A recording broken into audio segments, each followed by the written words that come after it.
Almighty God, we humbly beseech thee to look with favor upon this Parliament of the Republic of Ghana. Grant that it may perform its high duty as in thy sight. Give divine guidance to the President of the Endow members of Parliament and Ministers of State with discernment and vision, integrity and courage, that through the labors of government, this land and people may be well and truly served, and thy good purposes for the common human life be realized in our midst. Amen. O God, grant us a vision of our country, fair as it might be, a country of righteousness, where none shall wrong his neighbor, a country of plenty, where evil and poverty shall be done away with, a country of brotherhood, where all success shall be founded on service, and honor shall be given to the deserving, a country of peace, where government shall rest on the will of the people and the love for the common good. Bless the efforts of those who struggle to make this vision a living reality. Inspire and strengthen our people that they may give time, thought, and sacrifice to speed the day of the coming beauty of Ghana and Africa. Amen.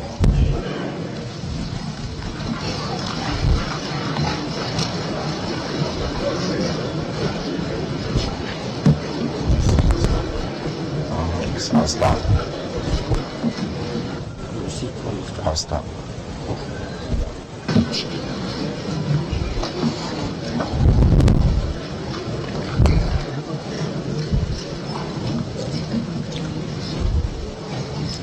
Honorable members elect, pursuant to standing order at 7 minutes after midnight, for the purpose of electing a speaker and administering the oaths of office.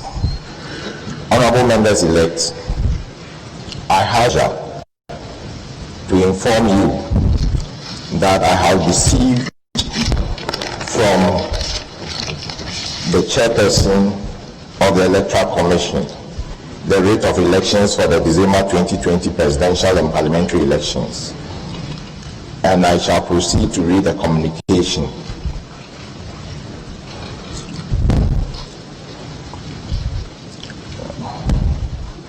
Letter dated 23rd December 2020.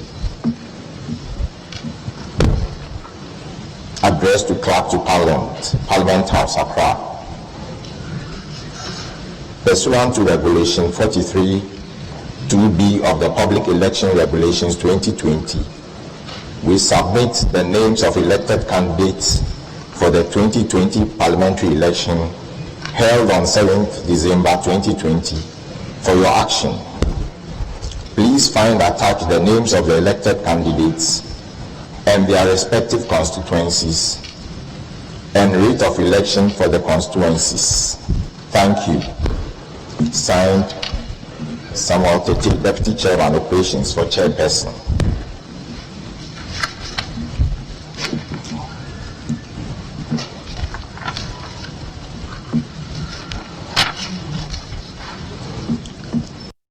Honorable members elect, in accordance with Order 8.2 of the Standing Orders, I am satisfied that the quorum is present in this House for the election of the Speaker.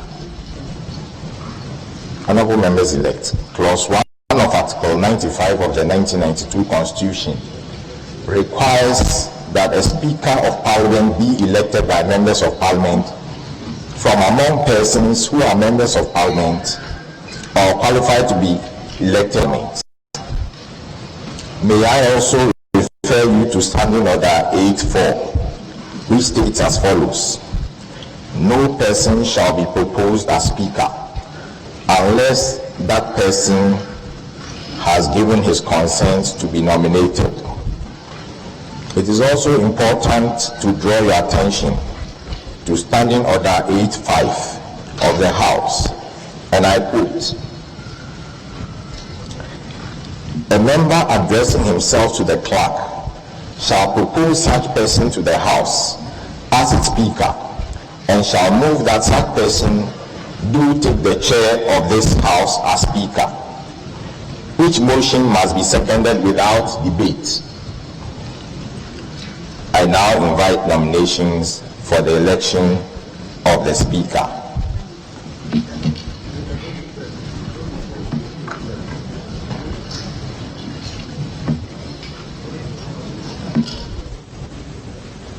Yeah, Honorable Haruna, minority. Mr. Clerk, thank you very much for the opportunity. In accordance with Article 95 of the 1992 Constitution, and in particular Order 8 of our standing orders, 8.5, I beg to move that the Honorable Alban Suman Kingsford Bagbin do take the chair of this House as Speaker. I beg to move. As Speaker, the Honorable Alban Suman Kingsford Bagbin, Mr. Clerk, the Honorable Alban Suman Kingsford Bagbin was born on September 1957 at Sombo in the Upper West region of Ghana. He currently serves as second Deputy Speaker of Ghana's 4th Republican Parliament and is the Honorable Member of Parliament for Naduli Kalio constituency.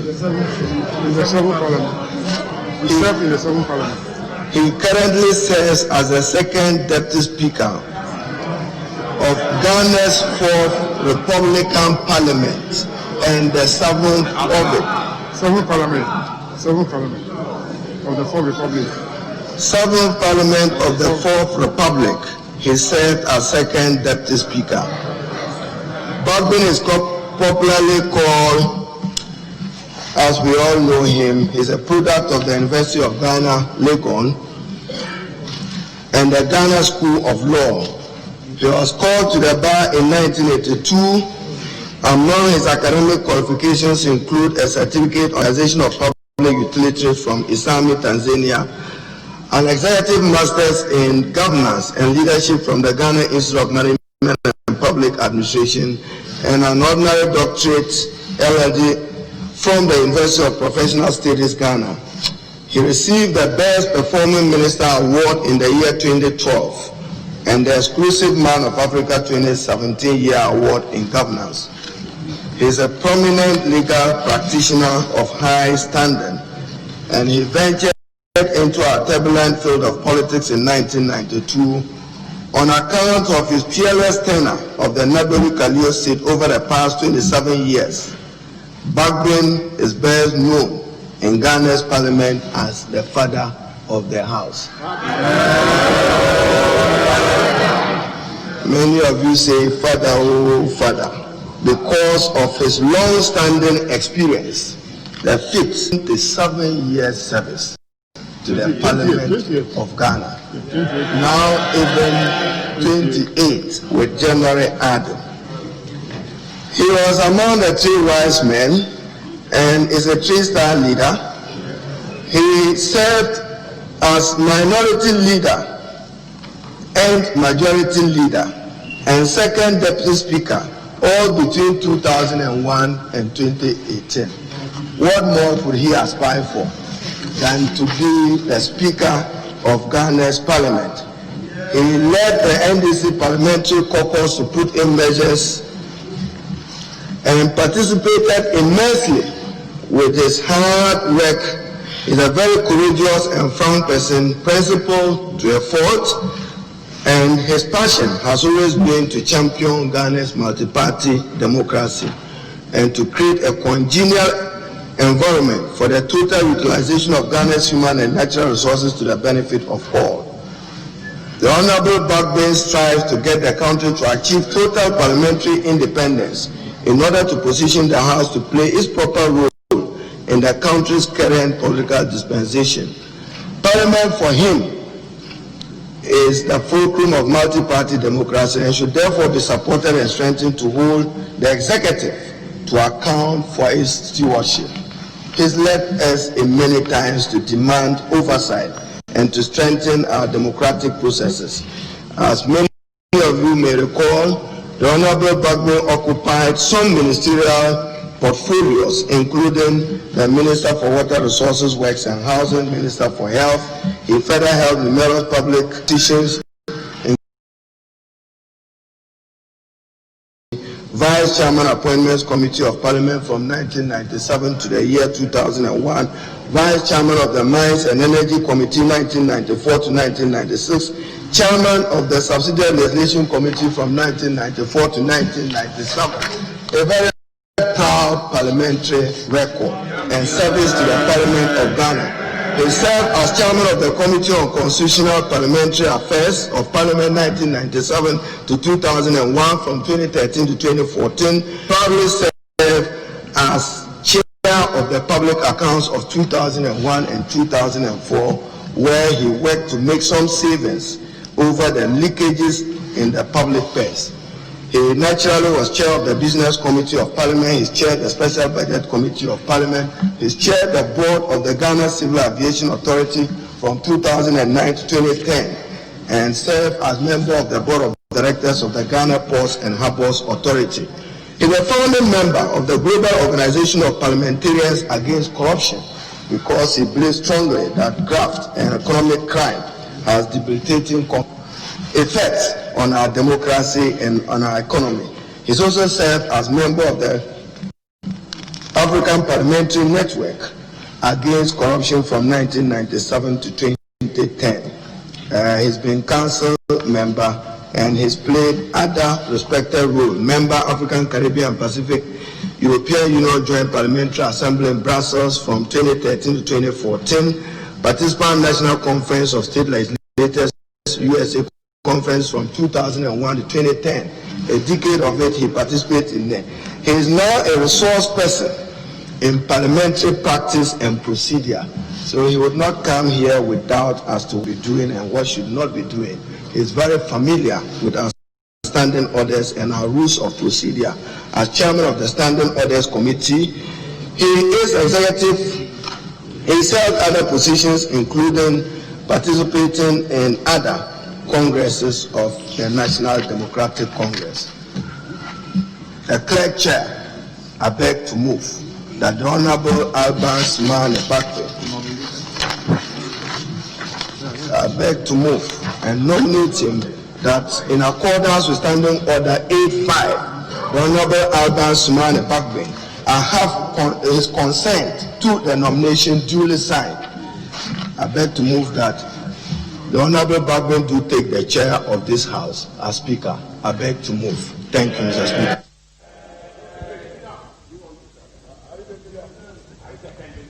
Any seconder? Any seconder? Chair. With respect. Honorable Afenyoma. Very well. Thank you, Mr. Chair. Mr. Chair, you had in your preliminary remarks referred to some communication, the basis upon which we are here. You referred to a communication from the Electoral Commission. I am aware that the jurisdiction of a high court in this country has been revoked in respect of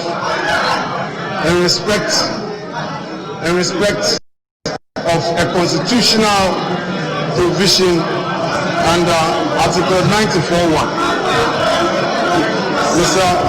Mr. Chair, as a matter of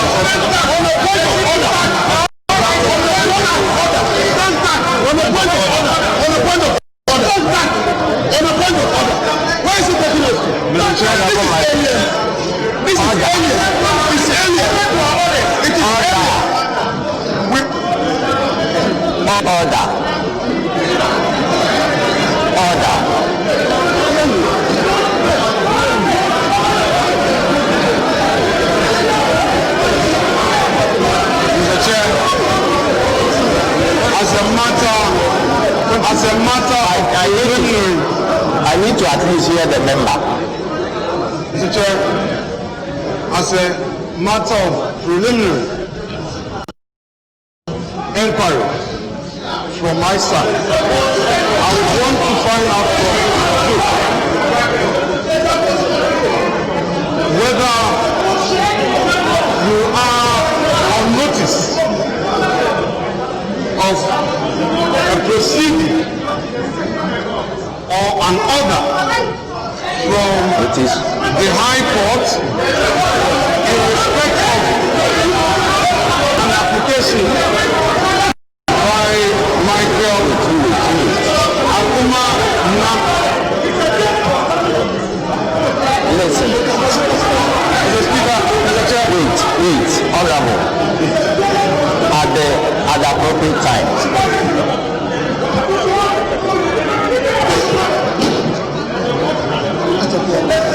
Mr. Chair, what I am saying, if my indulge me, if they're listening to me, whatever they have, Mr. Speaker, Mr. Chair, I believe that the rule of this House enjoins us to listen to a member in silence. Mr. Chair, if I make my submission and they have any view contrary to the preliminary objection and preliminary inquiry I am making, they would be able to put. That is the rule. It's not a shouting.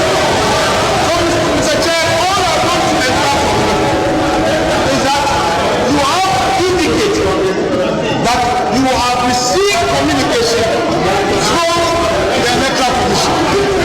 I am aware of the process that has been managed.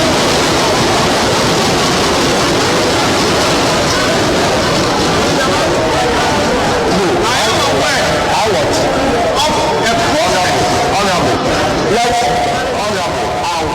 I'll indulge. I just wanted to listen to what he's saying. Mr. Chair, my preliminary inquiry must be addressed. Thereafter, the proceedings can continue. All I am saying is that you have given an indication that you've received a communication, which communication has resulted in even the program outline of the inauguration of the 8th Parliament. I want to find out from you, Mr. Chair, whether or not you have received a court order in respect of a plaint by Michael Akuma Nam, which order makes reference any person on the list as you provided. All right. Specifically. So, Mr. Chair, I believe that Honorable Mr. Chair, I believe that a response Maybe I should for the sake of the records is order. I believe that a response from this House, a response from you is important. Because, Mr. Chair, if a public process is set on you, it is important that we are put on notice as to whether or not indeed you have been said, and if you've been said, what steps are you taking? I've heard it. Mr. Chair, I rest my case. Yes, Honorable.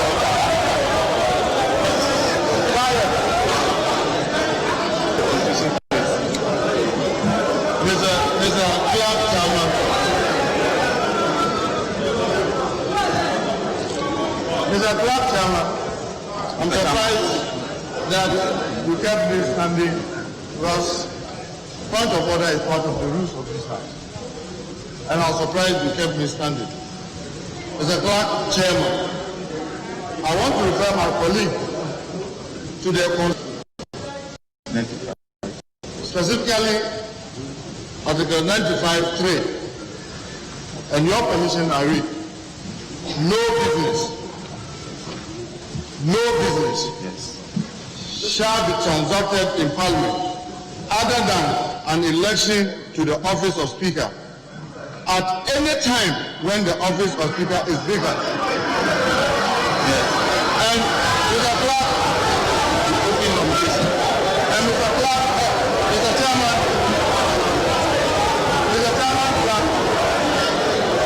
I was surprised that you kicked the motion in compliance with this constitutional provision, as you yourself rightly quoted. And another member to be deviating from what is before us, when it has been moved, and you know that when a motion is moved, that is what is before the House. And the only thing that could be done is to second. And if someone has a counter, then that counts. So, Mr. Clark, Chairman, in order not to control wasting the time of this House and members, you rise to second the motion. I rise to second the motion heavily moved by Honorable Haruna Idrisu. Honorable Asachi Mensah Bonsu. Thank you very much, Mr. Speaker. Mr. Speaker, I think the issue raised by Mr. Chairman, the issue raised by the member for Efutu is very germane.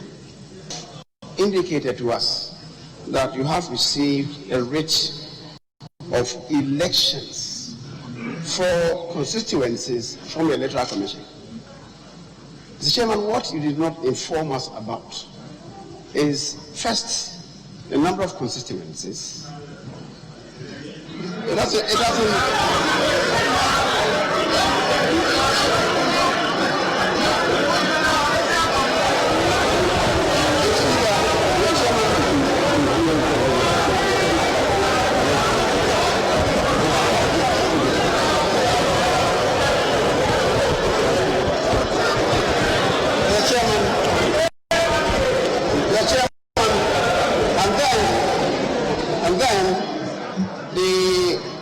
persons who have been duly elected as members of Parliament.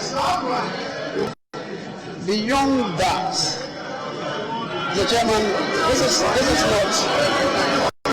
the Chairman,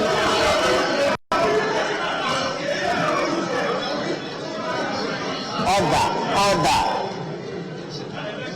The Chairman, respectfully, this House applies itself to the orders of this House.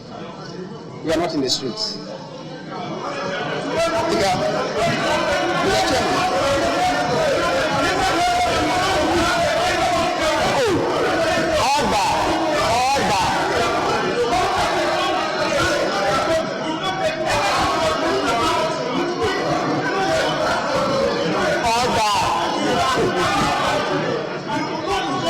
Mr. Chairman. Mr. Chair, the people who will qualify to participate in this voting should be a matter of interest to all of us. It is the reason why, in making the announcement, you related to the fact you have the relevant correct number to transact business. Mr. Chairman, my colleague, who is the deputy leader for the majority caucus, raised a preliminary issue.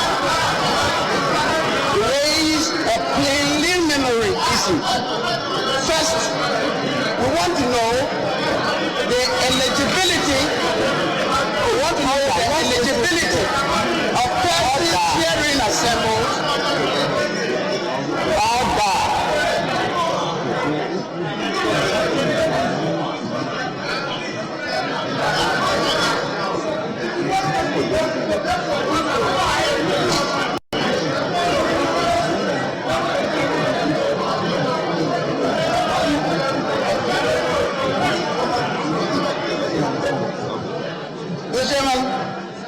honest inquiry from the honorable member.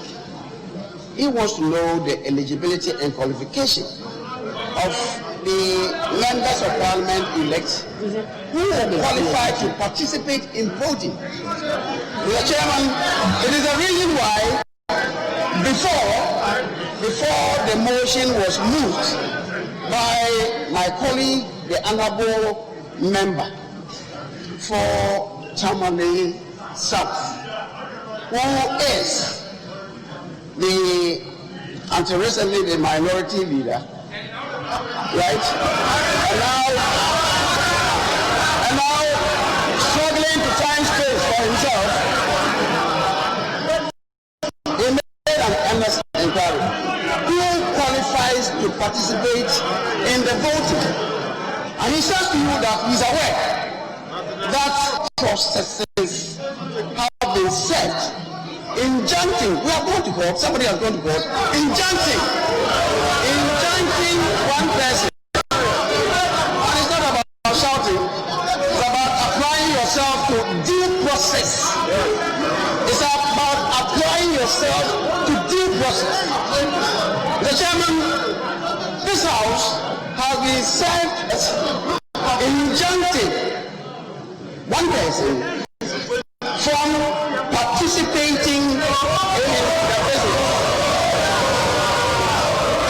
Mr. Chairman, we are aware that the process has been set on the house, and it's been said duly on the floor of Parliament. We want to know, as a matter of preliminary observation and statement, and whether it is true. If it is true, it will mean that person cannot participate in the voting, and it will not lie in the mass of people shouting no. It will lie in the bosom of due process, and we have our laws.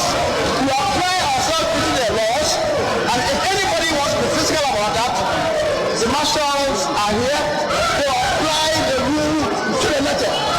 So, Mr. Chairman, your duty is to tell us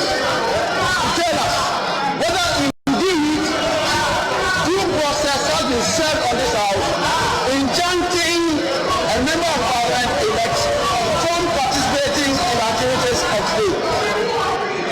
Speaker, and just so the member of order you were not debating, he raised a plenary issue.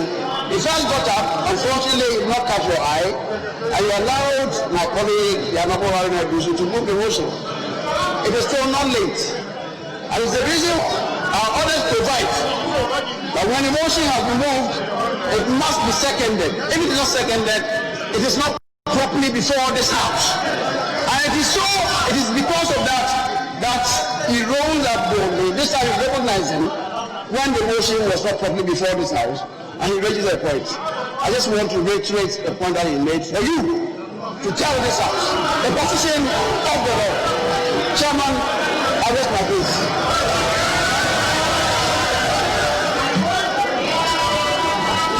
That's a great fight over. Mr. Speaker,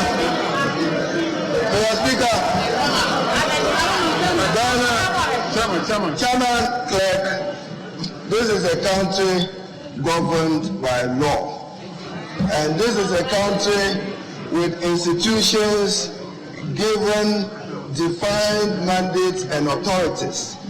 Mr. Speaker, I've heard the Honorable Antonio Marquez make reference to court proceedings.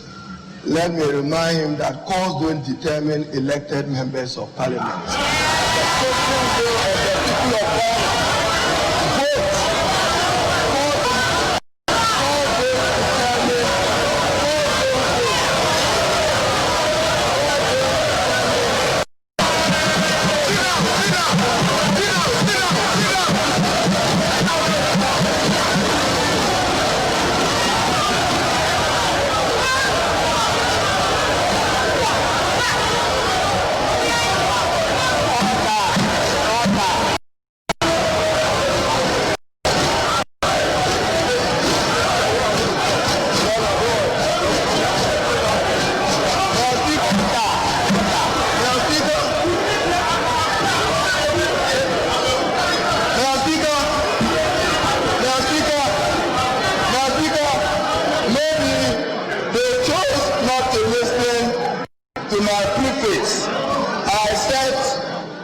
institutions have their mandate.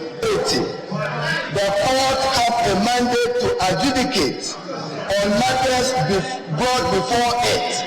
But the election of member of parliament is vested in Ghanaian citizens. We are aware that James Jache Person of Asim Law was duly elected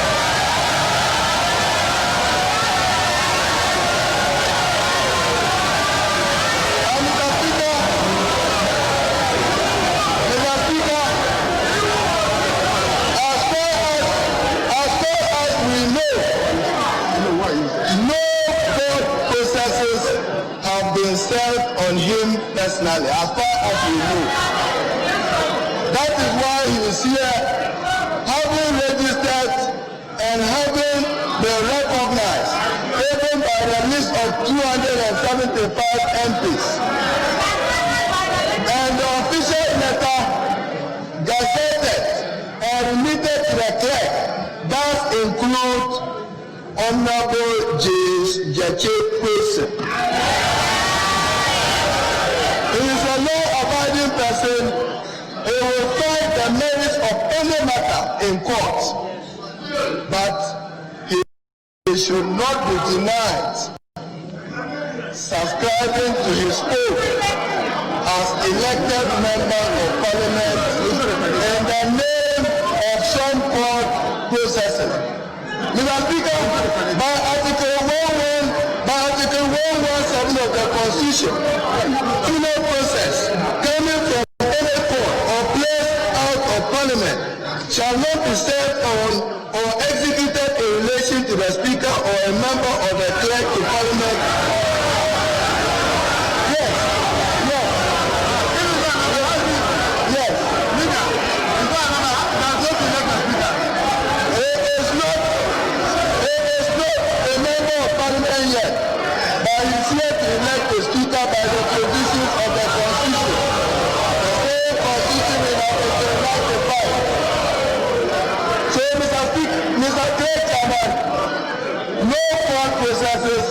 Served on him, and he went through your registration process, having been notified by the official gazette published by the Electoral Commission of Ghana that he was a duly elected member of parliament for Asim Law. This is what is best known to us. I heard my colleagues say majority. By the official letter conveyed to you by the Electoral Commission, read it for its purposes. It's 137, 137, and therefore there is no political party with a majority. He is counting on the independent candidate. He has not even taken the OBN for us to know where he wants to belong. If there is any official correspondence from him, share it with us. There is no official communication from him as far as we are concerned by the easy gazette notification. So get me right. I'm saying that in this country, the legislature is clothed with the mandate of legislation. The judiciary as arbiter and adjudicator. They don't elect. The election of members is vested in citizens of Ghana. When you are dissatisfied with the outcome of a result, you go to the arbiter, the court, to seek justice. That is why we are in court, even with the outcome of the presidential election, because we are questioning the legitimacy of the outcome of an electoral commission chairperson who corrects herself 6 times within a day. So, Mr. Speaker, what are you afraid of? What are you afraid of? And in a country, the predictability of the judiciary is important for the future of our democracy. We have followed religiously the ruling in Hawaii, the ruling in Techina South, and the ruling in Asin North. Ghana will not be a one-man democracy. Not only the rights of one person and people are respected. I rest my case.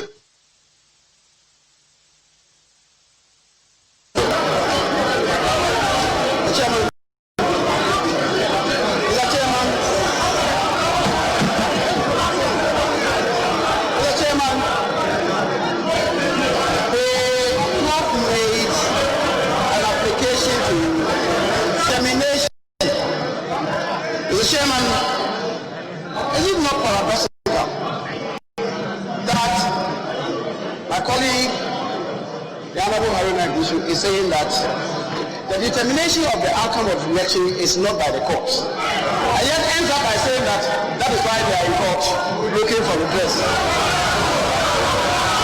That certainly can be worked. It can be worked and contorted, reason. But we will forgive him for that. Mr. Speaker, Mr. Chairman, Article 116 plus 1, which he quoted, says, no civil or criminal proceeding shall be instituted against a member of parliament in any court. The member against whom this process has been instituted is not yet a member of parliament. Yes. That is the distinction. Mr. Chairman, you see, Mr. Chairman, people are not even applying themselves to the basic of the Constitution. Mr. Chairman, so an application has been made to you. It is not about getting out to make wild gesticulations. It's about getting out to apply yourself to the Constitution and coming up with superior arguments, not wild gesticulations. That's not the business of this House. The business of this House is about reasoning and rationalization, not getting up to make wild gesticulations. If you have any superior arguments, come up with it. Don't press up to your place in your place. This is not the marketplace. Mr. Chairman, so you have a determination to make. Can you make that determination for us in order to move forward? As simple as that. I thank you very much.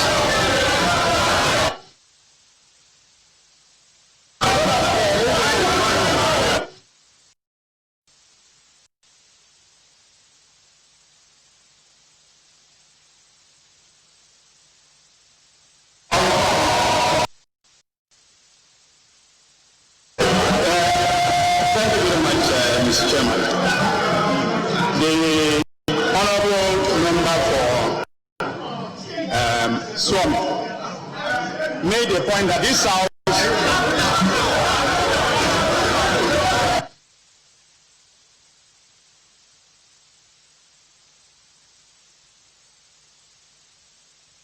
Yes, Chairman. Yes, Chairman. The honorable member for Swami made the point that this House is governed by rules. And the fundamental rule governing this House is the Constitution of the Republic of Ghana. And it was cited partially by the former minority leader. Mr. Speaker, the inquiry that was raised in the preliminary objection relates to service of process on the clerk of parliament. That is the substance of the inquiry. It wasn't a preliminary. Mr. Chairman, the Constitution is very clear that you cannot be served with a process whilst you are attending at parliament. That is a constitutional rule.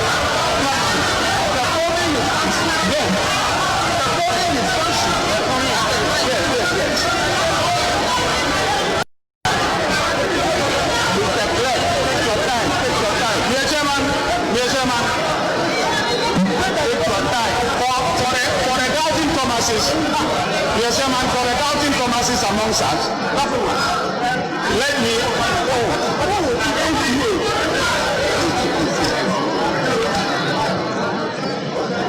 Yes, Chairman, Article 117 of the Constitution reads as follows: civil or criminal process coming from any court or any place out of parliament shall not be served on or executed in relation to 1. The Speaker, 2. The Member of Parliament, 3. The Clerk of Parliament. The Clerk of Parliament. And Mr. Speaker, and Mr. Chairman. So it says that whilst he's on his way to attending at or returning from any proceedings of parliament.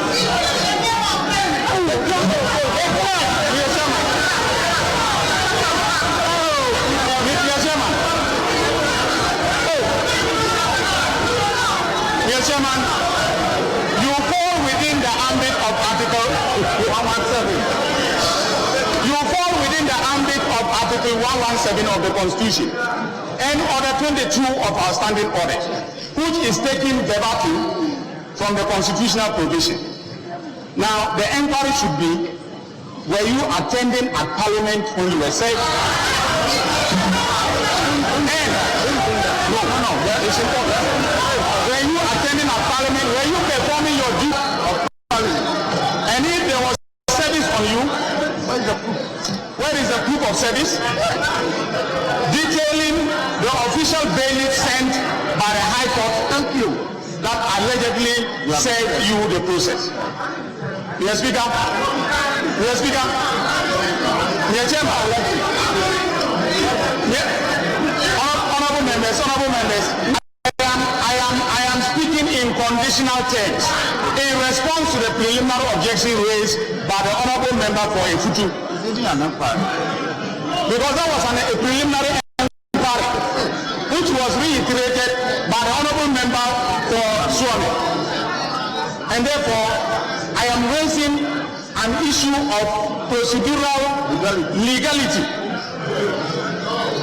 If that is not properly answered, I think the preliminary objection should be dismissed in limine. Thank you, Mr. Chairman.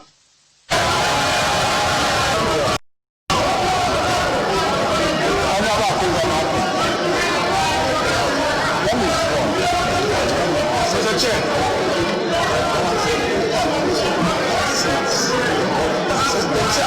Mr. Chair, with the greatest respect to my respected colleague and senior Aleba, the submission is being made. It's very misleading. The provision is in respect of a matter of which a member of Parliament, a clerk, or a speaker or an officer of Parliament is a party to. This is not it. Read it well. Learned former Deputy Attorney General. It is when you are affected that the court has that you are as a person that you have that temporary relief. And you know that. You know that. As a former Deputy Attorney General, with the greatest respect, I expect them not to construe this provision in a manner convenient to you. Mr. Speaker, Mr. Chair, the government of my preliminary inquiry was very simple. Can you, Mr. Chair, inform this House for our records as to whether or not you are in receipt of a court process? Simplicity. And I am happy that the Honorable Harry Nebusu, in his submission, re-echoed the fact that we need our institutions to work for the sake of our democracy. He made that point. If we want our institutions to work, then it is important that we as parliamentarians must submit ourselves to due process, must give confidence to the citizenry that no matter how it is, we will respect court orders. Mr. Chair, an inquiry has been made. No amount of any noise will stop due process from taking effect. We would not allow unnecessary noise. Mr. Chair,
in extenso.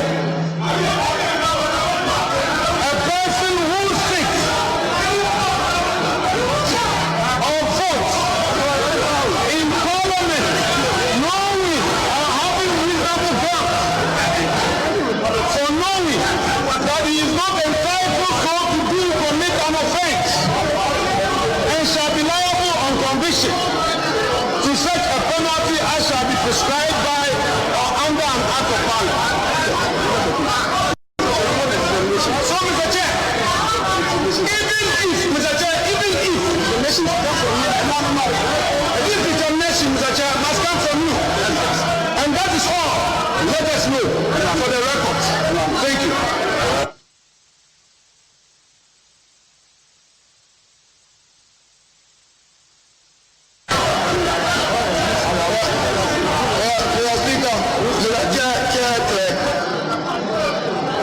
We have heard arguments on due process, and to assure you that we are law-abiding citizens.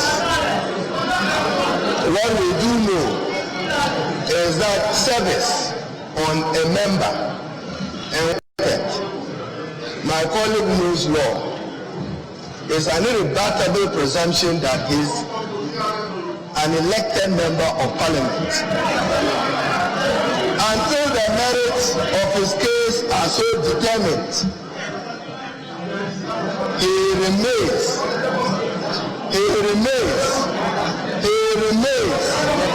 the elected representative of the people of Asin North. But for us to appreciate your due process, we should know when service was done, the bailiff who came to undertake the service, all that has to be tabled. But for our purposes, the Honorable Judge has not been served any process. He is going through lawful process, having been elected and Parliament having been notified. What I stated is that the courts are only called upon to resolve disputes and relating to the election of members of Parliament. He is duly elected and has not been served any purpose. He went through his registration, his name is listed here, is listed in the official gazette. So we need the proof of service to begin with, whilst we will also raise preliminary constitutional issues, because even to say there must be a speaker, as we speak now, there is no speaker in the Republic of Ghana. I thank you.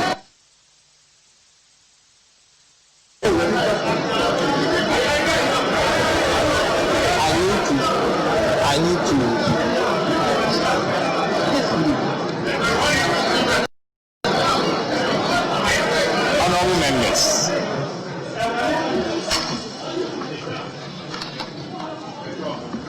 Honorable members, my view is that the preliminary objection relates to whether or not this House is properly constituted for the purpose of electing Speaker or Deputy Speakers.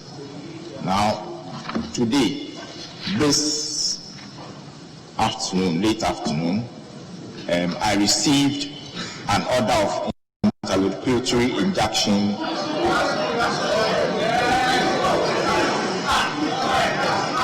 from the Cape Coast High Court, which was served on me, Clerk to Parliament, on Wednesday, 6th January 2021 at 4:55 p.m.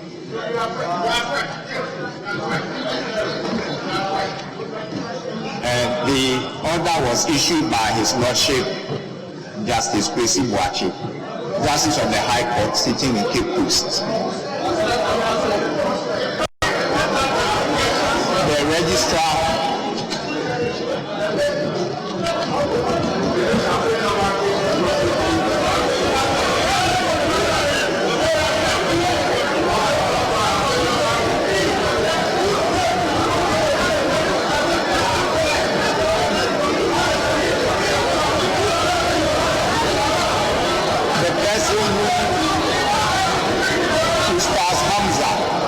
Chief Registrar,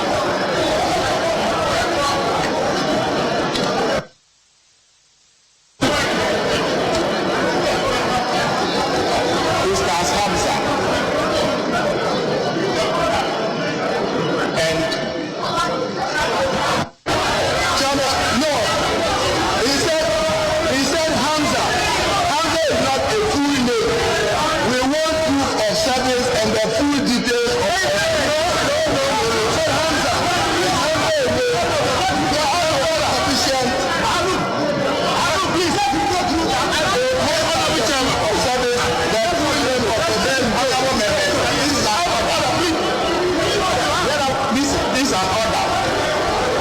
in the matter of Article 99 of the Constitution of the Republic of Ghana and in the matter of Section 16 of the Representation of People Law 1992, PNDC Law 284 as amended, and in the matter of parliamentary elections for the Asin North constituency held on 7 December 2020, and the matter of a petition by Michael Ankuma challenging the declaration of Electoral Commission of James Kwesi aka James Jechi Kwesi as Member of Parliament elect for the Asin North constituency pursuant to the parliamentary elections held on 7 December.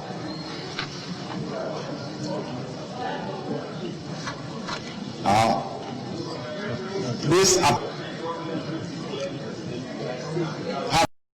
come on Monday, 4th day of January 2020,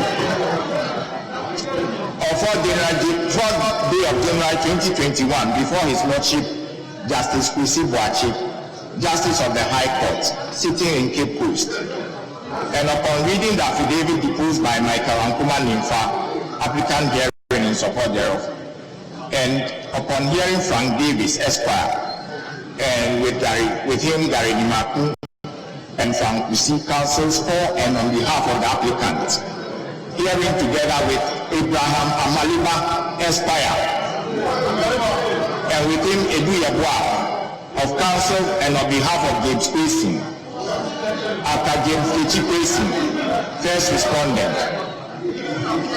It is hereby ordered that James Kwesi, after James Jechi Kwesi, first respondent hearing, is hereby restrained from holding himself out as a Member of Parliament elect.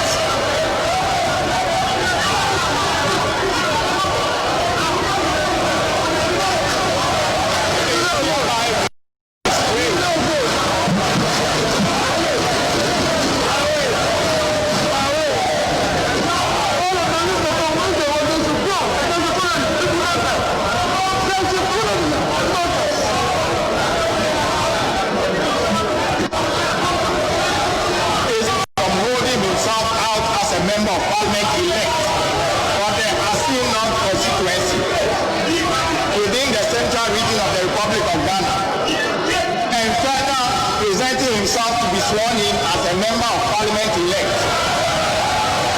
As such, until the final determination of the petition filed against him by the applicant, given under my hand and seal of the High Court at Cape Coast, 6th day of January 2021.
will therefore accordingly proceed.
Was on his feet, and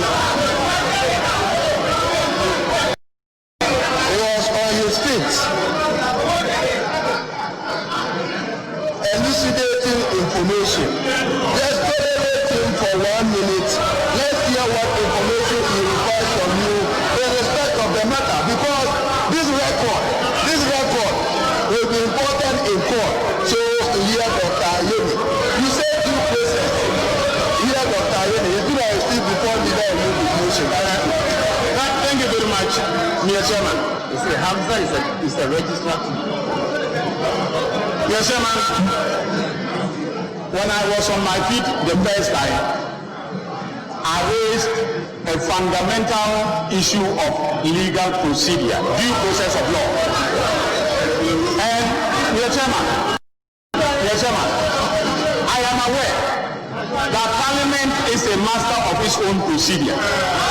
However, Parliament is subject to the law, and is that a procedurally defective service is legally ineffectual, is null and void and of no effect. And therefore,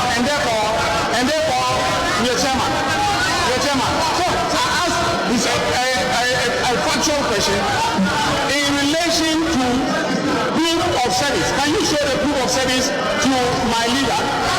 And then also,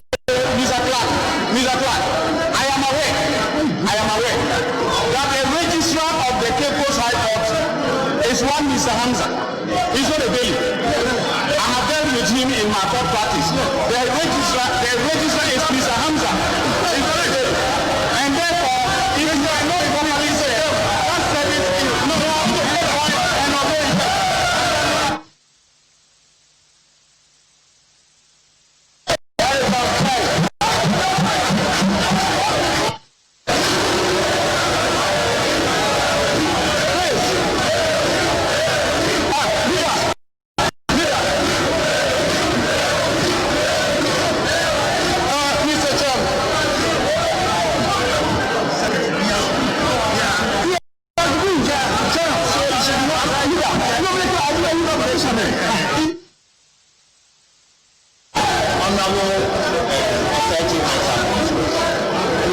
Any more nominations?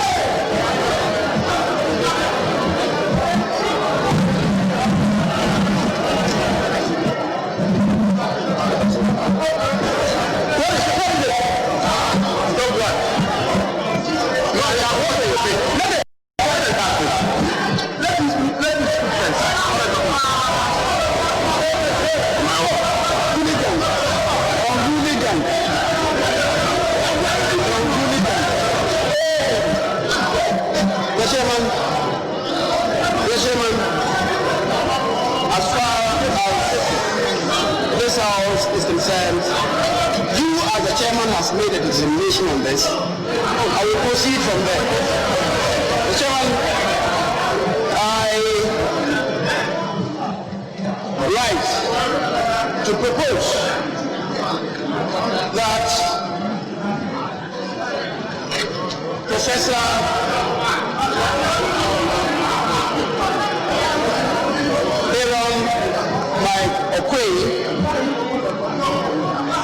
who take the chair of this House as the Speaker. Chair, the Right Honorable Professor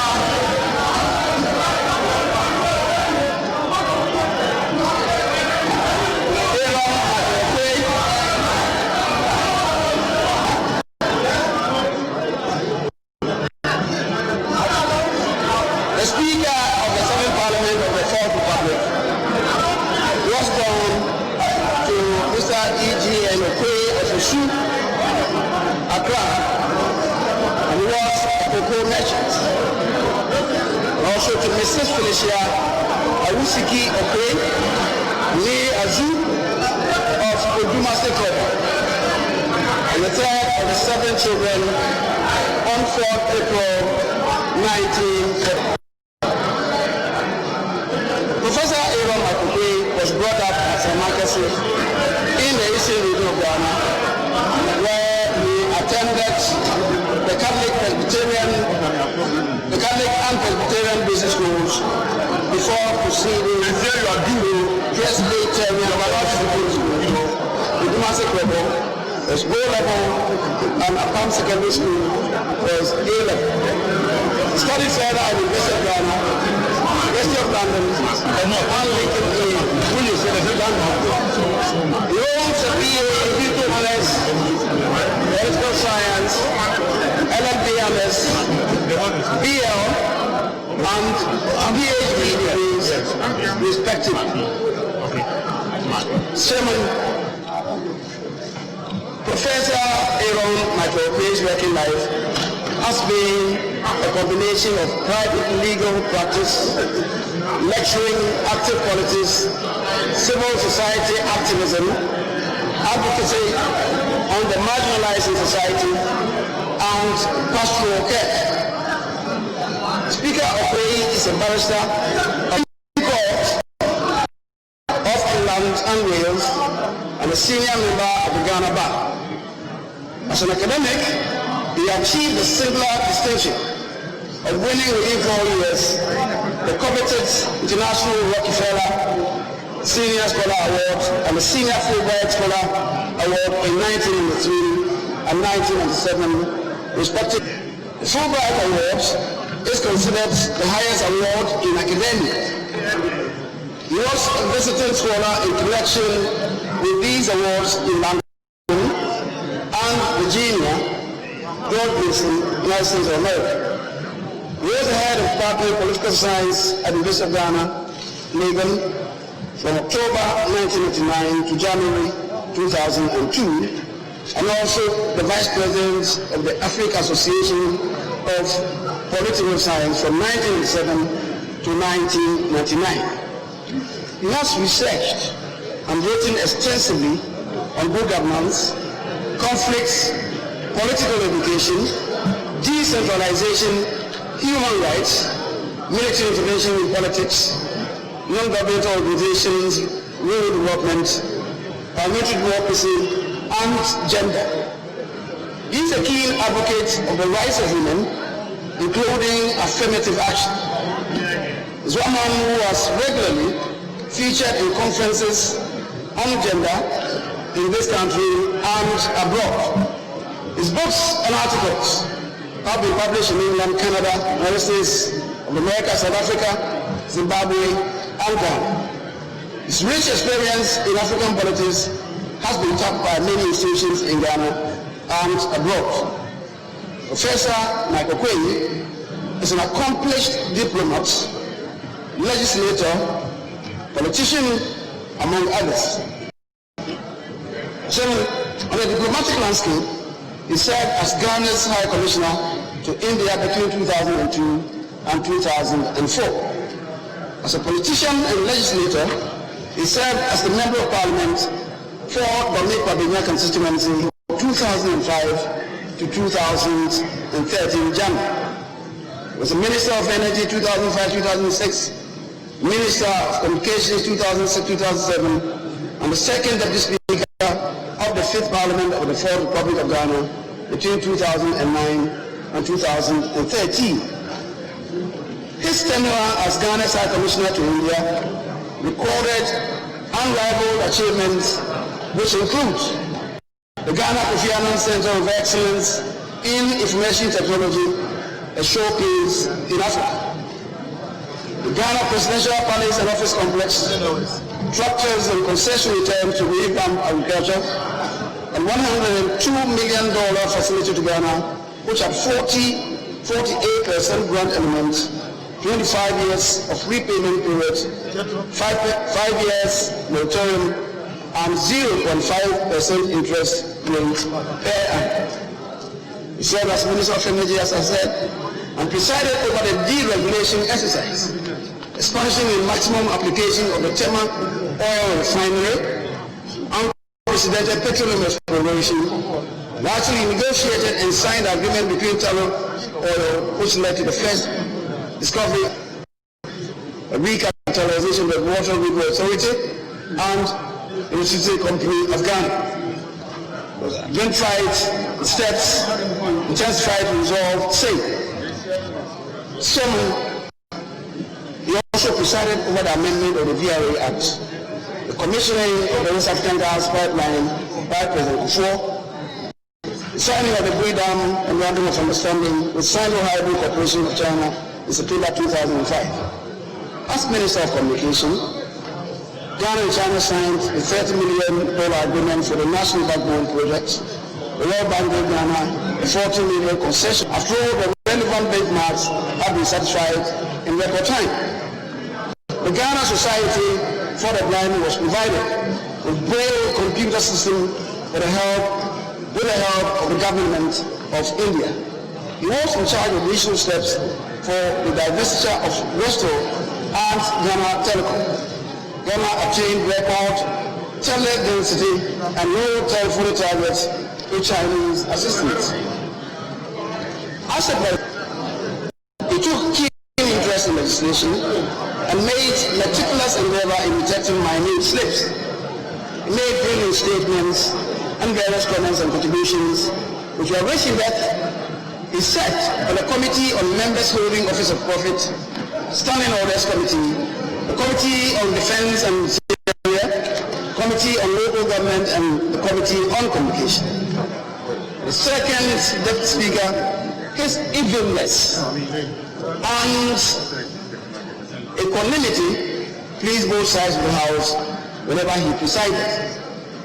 having risen through the ranks to become the Speaker of Parliament for the 7th Parliament, Professor Aaron Makwekwe's oral attracted many distinguished and to Parliament House, including the guest visit of the first ever sitting Speaker of the United States House of Representatives, Speaker Nancy Patricia Pelosi, who was also granted audience to address the House.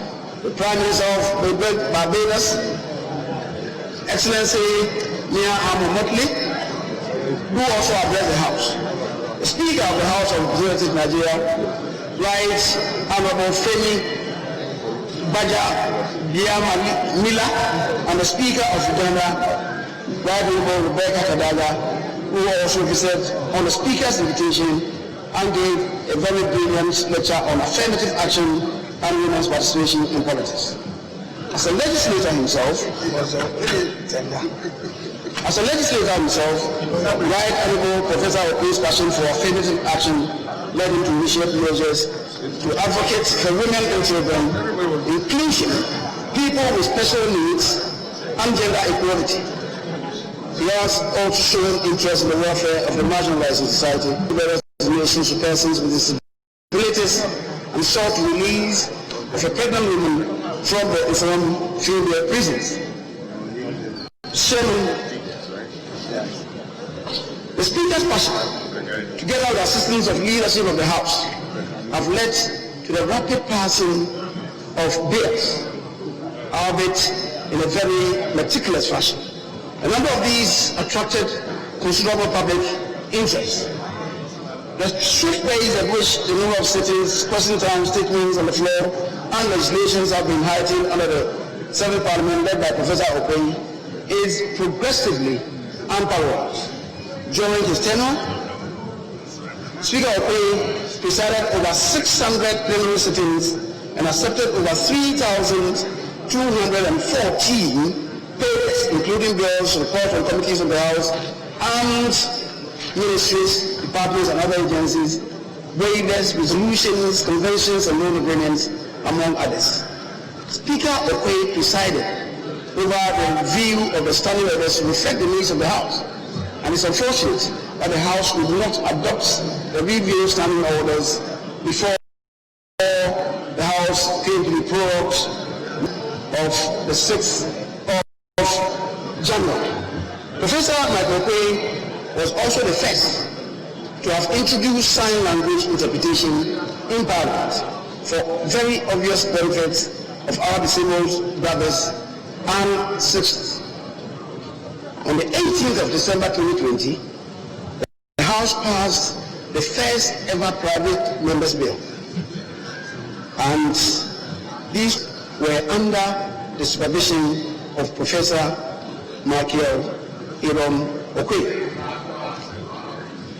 Mr. Chairman, Parliament has steadily seen various extension works championed by Professor Okwe under the physical infrastructure and enhancement projects, which includes the Job 600 annex to accommodate offices for all other members of Parliament who hitherto had no offices, visitors waiting center, drivers waiting center, and the support services block.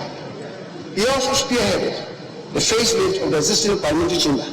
As an academic, Professor Michael Okwe took keen interest in revamping the Parliamentary Training Institute. There are many things that he has done to improve institutional structures in the system and human capital and talent development as well. He's also done a lot to promote staff welfare, and the measures that he has superintended over, the chairman, are unprecedented in the annals of Ghana's parliament, notably the 7th Parliament. He has also shown keen interest in building a knowledge hub for Parliament as an institution. The ingenuity of Right Honorable Speaker Okwe has provided members of Parliament and staff to participate in several sub-regional and international learning experiences. He ensured that the rich experiences and learning are documented and bound for historical references. It is noteworthy that under the leadership of Professor Aaron Michael Okwe, the following books have been published for the first time: The Rulings of the Speaker, Statements on the Floor, Private Members' Bills in Ghana, a guide, addresses by the Speaker and leaders of this House. Chairman, Professor Michael Okwe employed his diplomatic skills to resolve many conflicts, petitions, and issues brought before him.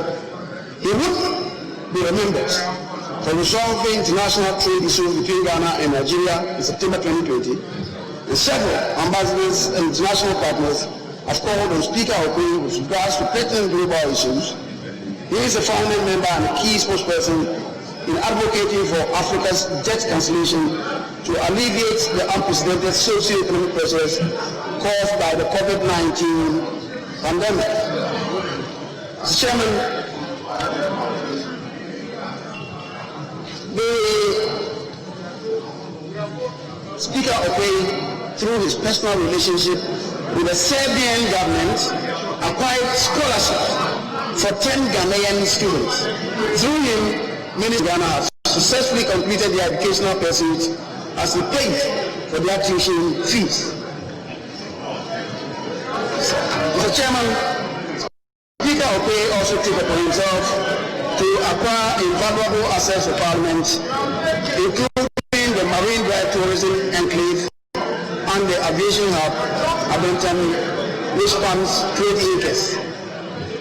Finally, Professor Okwe was elected the head boy of the SEC during the 80th anniversary of the school.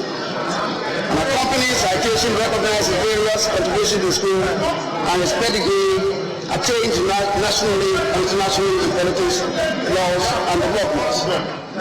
Professor Aaron Michael Okwe is married to later retired Mrs. Alberta Boatima Okwe, and they are blessed with children.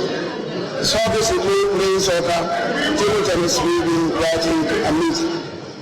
Mr. Chairman, it is this person that I commend to all of us, Chairman, that this House, that he takes the chair of this House as Speaker.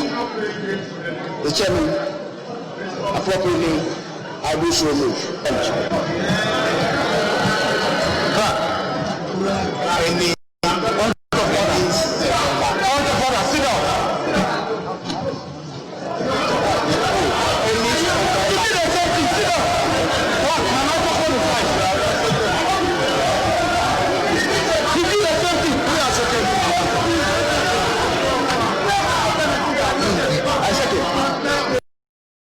Mr. Speaker, Mr. Chair. You cannot speak. You cannot speak. I am up on the point of order. You will not be able to speak here. I am also up on the point of order.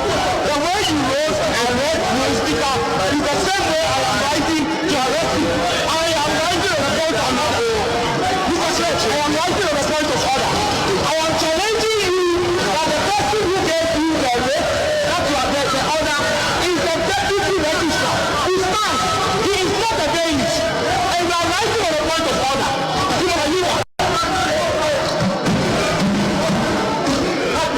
Mr. Chair.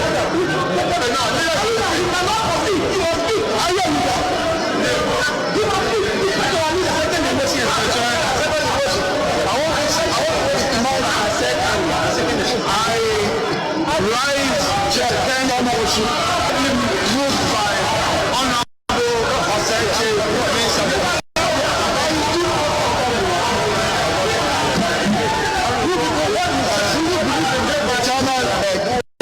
Just for the record, I want you to lay transparently the service and processes that were served on you on the table. With evidence of the belly and 2 hours of time of which is signed before you. Lay it for our purpose. That is the hand of God before we proceed further. We want proof of service late. But I'd like to respect it to satisfy myself and to find out from you, Chairman Clerk, whether when you receive service, you actually communicated to the MP-elect as is required by law. What time you serve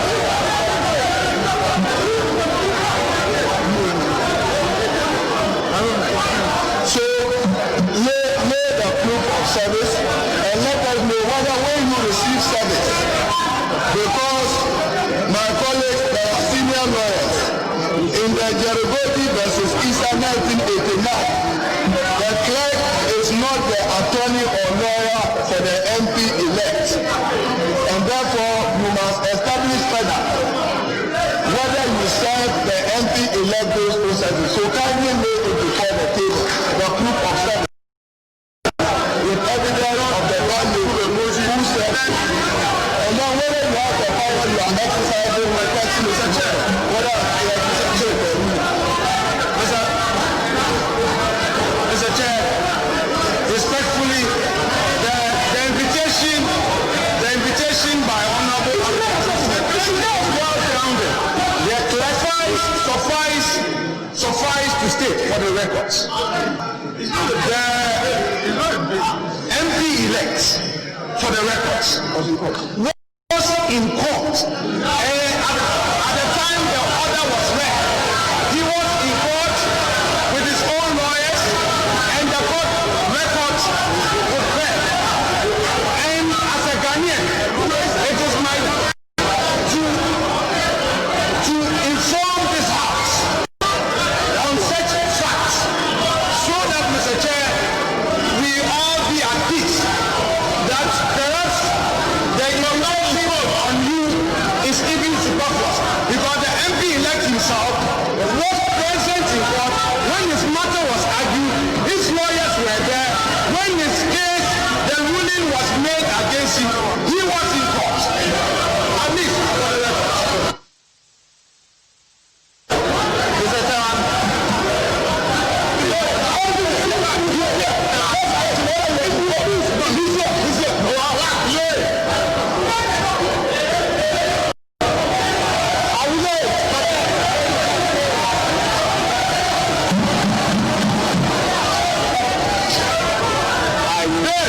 I will lay the document for the information of the House. The document was served on the clerk to Parliament for my action. So it wasn't served for the purposes of me serving the member.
Mr.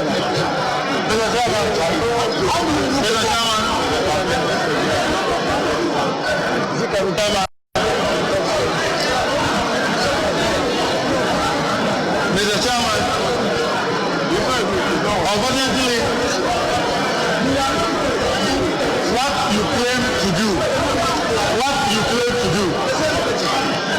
remember you are not close with the authority to do what you are trying to do. Because what you are trying to do is indirectly serving the member in the chamber. If the member is aware that there is a court injunction against him and he decides to come here to be sworn in, it is a matter for him and the court. But it is not for you, because you as a chair, your duty is to tailor us through the elections. But you do not have you are not close with the authority to tell us in the chamber. So please be mindful that you yourself, as chair, you are involving yourself in an illegality. You are involving yourself in an illegality. You are not close with the power or the authority to do what you are doing. So please, yours is to draw the attention of the House, but you cannot restrain the member because the member has not been served. And if the member, like someone is claiming was in court, the member was not in court. And if the member is aware and he claims he's not aware, it is a matter for him and the court. And the court can find him contempt and charge him whatever. But it's not for you to try to serve her. So what we are the steps you are taking, Mr. Clark, Chairman, you are absolutely wrong. You are absolutely wrong. That is not none of your business at all.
Continue with the proceedings.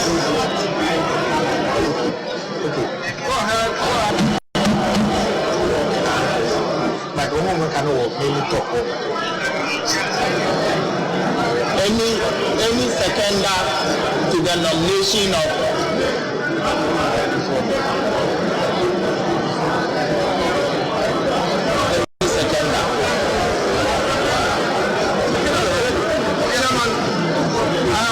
seconded the motion by Honorable Oseche Minsamonsu.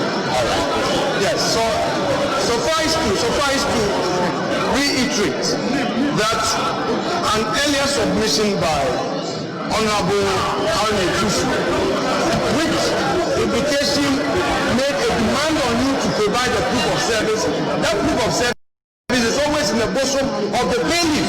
So, Mr. Chair, just for the records, so that we are all satisfied, that you as a recipient of the court process cannot have the proof of service. It is held by the bailiff, which is in the administrative records. That is the law. That is the law. Sit down.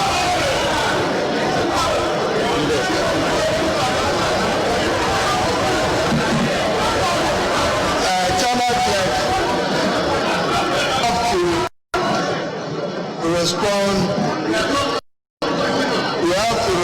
to that national duty that there is no interaction in leadership of the country Ghana. Therefore, this event is also time-bound. Chair Clerk, it is my contention and submission that the Honorable James Jeche Quayson was not in court, and you yourself have admitted that you did not serve him the process. Under the circumstances, let him err on the side of law and beg in court. So let him take the oath because he's not been served any process. He will appear before court. For the merits of the matter today. Because Chairman Clerk, I'm not sure you are close even with the powers of the ruling that you made as Clerk Chairman. Nowhere in our standing orders and in the Constitution. But allow him, since you yourself admit that you didn't serve him process, and it is not true that he was in court, we know how he got here. He's not been served. So let him err on the side of caution. He will go to court and submit himself when the court show meets him. Leader, I shall submit so that we make progress. That's all.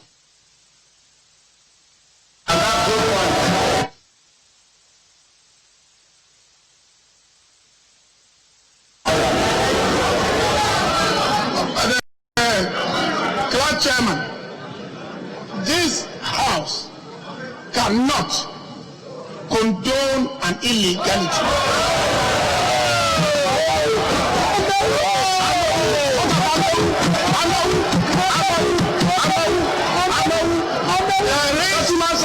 There is even Amewo is here. A judgment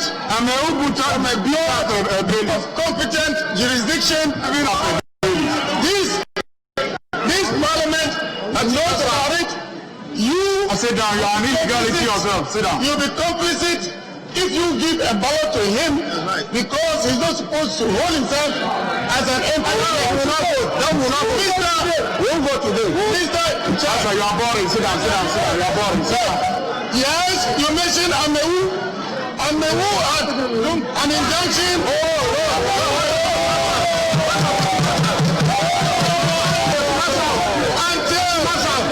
Until a court of competent jurisdiction revoked, passes it as by the Supreme Court or on appeal, is a binding order of the court. And please, we who pass law here cannot lead to that. He came here, that's his matter, and this House cannot be part of an illegality.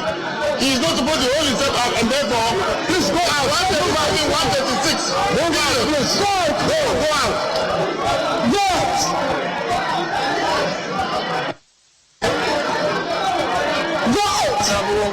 Honorable Aruna Ibusu, you have the consent of the Honorable. Thank you very much. You have your. Thank you very much, Mr. Speaker. Mr. Clerk. The consent of your. Mr. Chairman. Please. Mr. Chairman, we are all arguing and acting on the assumption that there is a parliament. Mr. Chairman, as we speak, if you read Article 93 of our Constitution, we still don't have a parliament. We still don't have a parliament. Mr. Speaker, we have a gathering of MPs elect and a clerk of parliament with a very, very limited assignment. The assignment of overseeing the election of a speaker. Yeah. Mr. Clerk,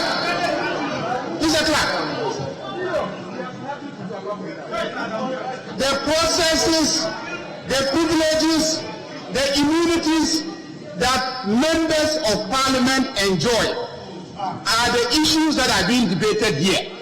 but we are not yet members of parliament. We are not yet members of parliament. And therefore, your powers in relation to service of processes do not arise yet. They do not arise. And the injunction does not relate to you as a clerk. The injunction relates to a particular person. It is for the bailiffs to find that person and serve that person. I love you. I love you.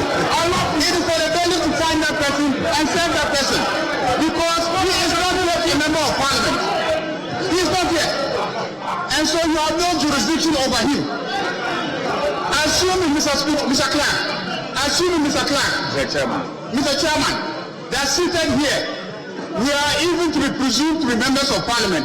Your conduct amounts to attempting to serve a member of parliament whilst he is in parliament. Assuming that we are even to be presented as members of parliament, your conduct amounts to attempting to serve a member of parliament whilst he is in parliament. And the effect of that, Mr. Clark, is clearly unconstitutional. So the proper thing to do is to allow him to participate in the proceedings and later on deal with the consequences of the matter as is being advocated by the incoming majority leader of this house. So I urge you, Mr. Clark, Chairman, that you allow the Honorable elected MP to participate in the proceedings, and your limited job of allowing us to elect a speaker, let that happen. Afterwards, we then get sworn in by the speaker. We then become members of parliament, and within the context of being members of parliament, service on us can be sent through you. But as it is now, we are not members of parliament. If we have an issue with the court, let the court find us individually and serve us. Yeah.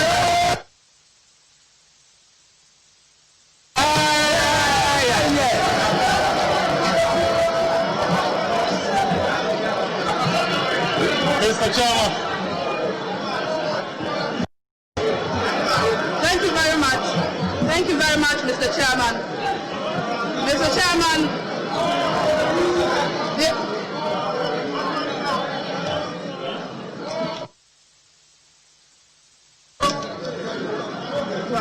Mr. Chairman, Honorable Ayine, the former Deputy Attorney General, was the person that made reference to Article 117 of the Constitution. The Speaker, it was Honorable Ayine who introduced Article 117 of the Constitution in this argument. And his argument was that service could be served on a member of parliament, one. Service could be served on the clerk of parliament. Mr. Speaker, Mr. Chairman, in this argument that is on the floor of parliament, Mr. Speaker, on this argument that is on the floor of parliament, if you listen to the argument just raised by Honorable Ayariga, it is in contravention of Article 117. Mr. Speaker, Mr. Chairman, they are asking you as a clerk to this house, when there has not been any speaker or the house being properly constituted, to give them this on the matter. Mr. Speaker, proof of service on the matter does not lie in you. It is the court that has that proof of service. Mr. Chairman, you have been served as the clerk to Parliament, and you have brought in your evidence here as your evidence of being served. The onus per our law is not on you to give proof of service. And there is an order of a high court, a court of competent jurisdiction.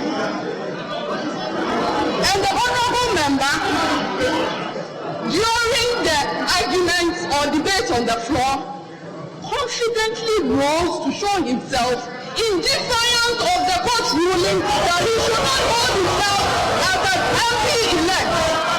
Mr. Chair, and that is in direct contravention of the Constitution and the rules of this House, and is actually contempt of the court. So, Mr. Chairman, I strongly believe that your evidence that you brought here is good enough. The member of parliament elect who is not supposed to hold himself as such to bow his head down in shame and walk out of this chamber unlawfully because he is in contempt of the court and in contempt of this House. Mr. Chair, I think that your earlier ruling, you have ruled on this matter, and your earlier ruling stands. If they want to come and challenge it, the rules are there. Come by a substantive motion. I rest my case, Mr. Chair. Shame!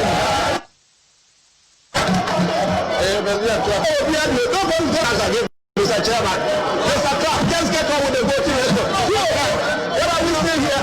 We're debating and making all the noise in the world. Let's get on with it for Christ's sake, Mr. Clark.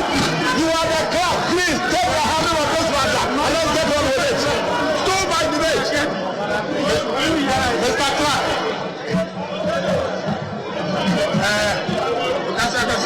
Mr. Clark.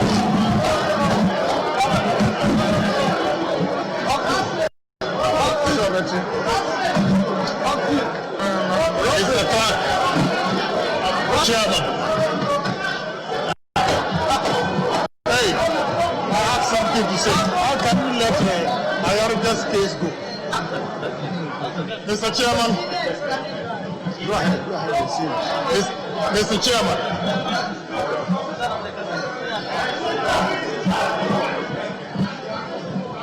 Mr. Chairman.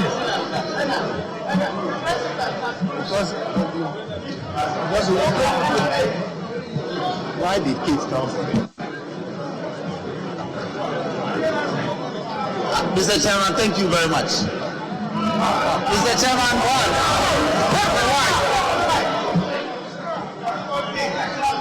What thing?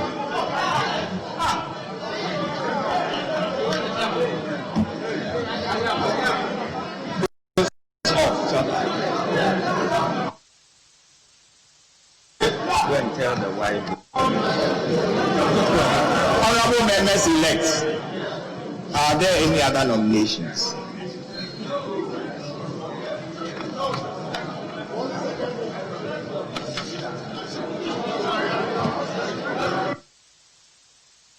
I then proceed. Honorable members elect, Article 104(4) of the Constitution provides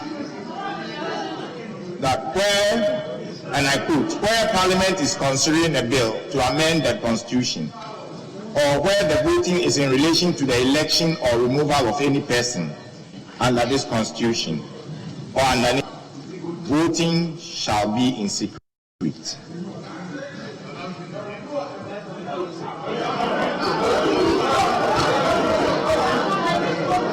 There being more than one nomination,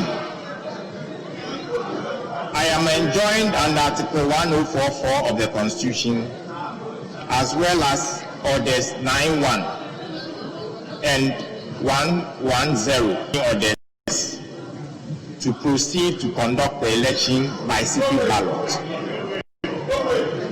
Honorable members elect shall be called in alphabetical order to proceed to the dispatch box, to be given ballot papers, to record their vote by writing the name of the person or by ticking the name of the person for whom they intend to vote.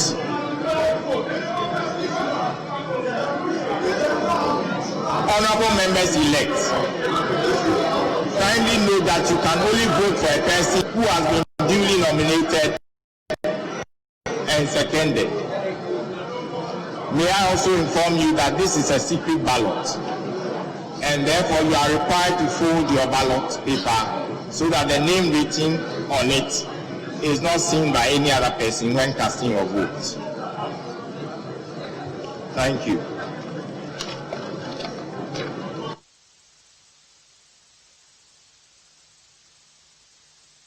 I invite the ballot boxes and the book to be brought.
members, shall we all be seated?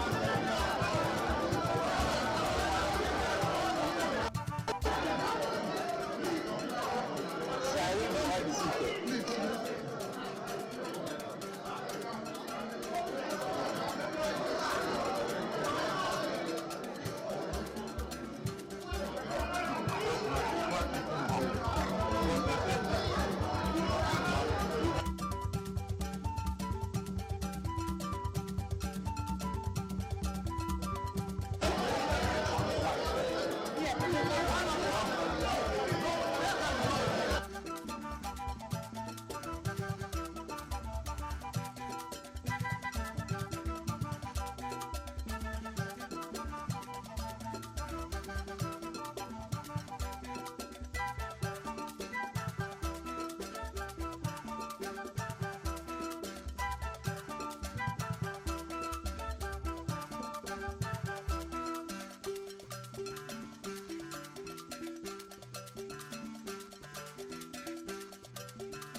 Honorable members, shall we please be seated and begin the voting process?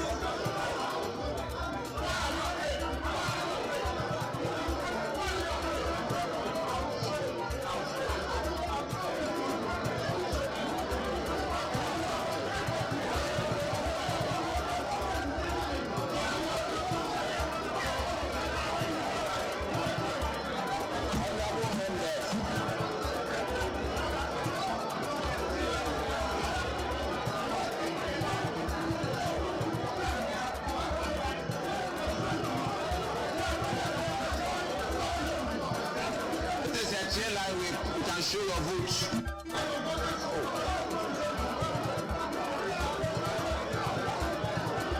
Honorable members, we shall begin the voting process. We are having this secret ballot. We shall mention names by alphabetical order.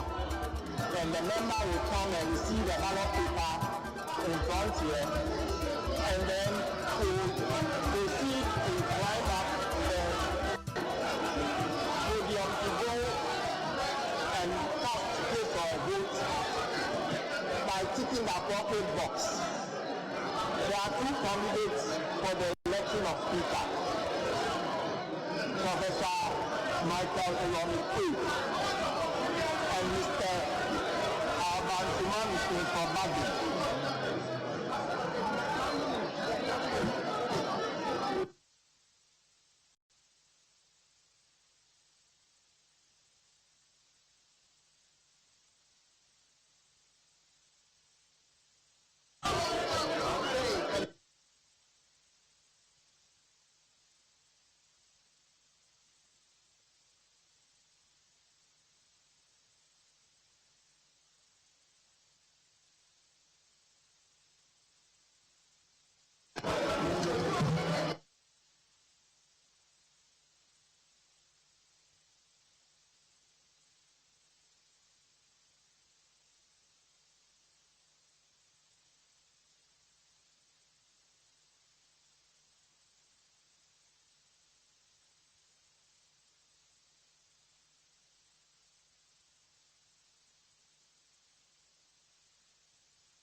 But for the Home Affairs Street, they can do anything.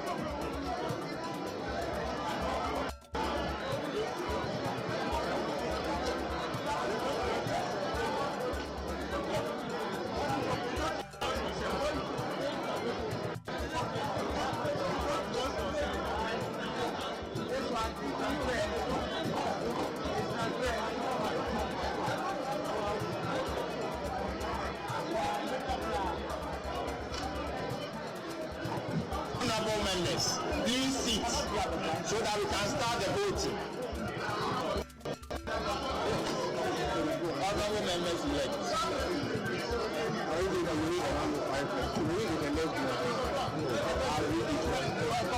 To announce that the members are seen up to vote.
For Muslim secret ballots.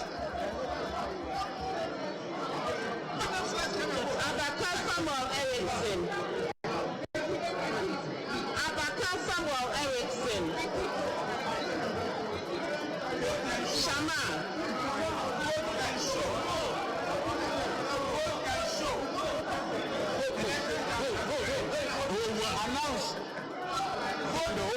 Announce that he's voting. The gentleman is voting.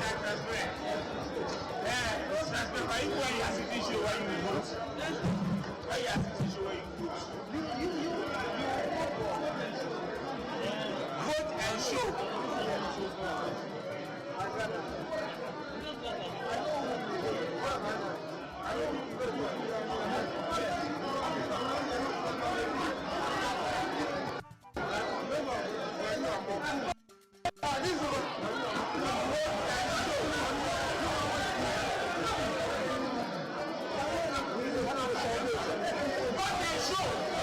Abdul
nothing. We have nothing to lose. You have a president to swear in.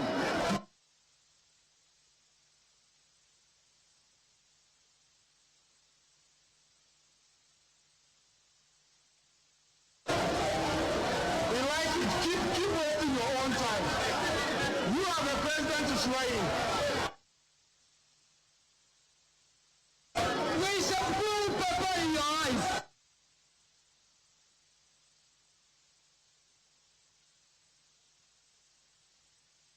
We shall show you. We shall put pepper. I'm not ashamed. I'm a member of parliament. You don't understand what is. Don't trust your own people. You want to lose our age. Members of parliament, you don't understand secret ballot. Ask for it will choke you. Ask for this stealing, it will choke you. This stealing will choke you. You think you can steal this one too?